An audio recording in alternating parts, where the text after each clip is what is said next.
सबन खां असींदार हुआसीं, टुटल दिल जा टुकर चार हुआसीं।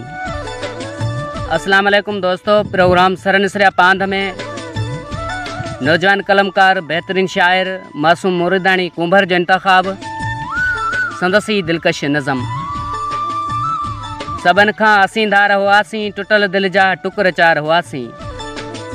न कंहिंजो प्यार हुआसीं, न कंहिंजो दिलदार बणियासीं, न कंहिं लाइ विछायूं अखियूं, न कंहिंजो इंतज़ार बणियासीं।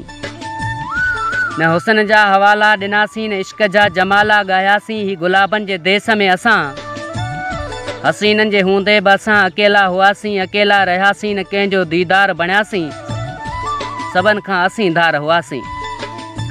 न गुलनि जी चाहत रखीसीं, न चंड खे चुमी सघियासीं, न वारनि जो गेसू बणियासीं। पत्थरनि जे देस में ओ जाना कची दिल जियां टुटंदा रहियासीं।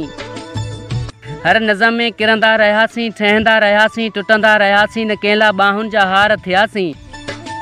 सबन खां असींदार हुआसीं, टुटल दिल जा टुकर चार हुआसीं।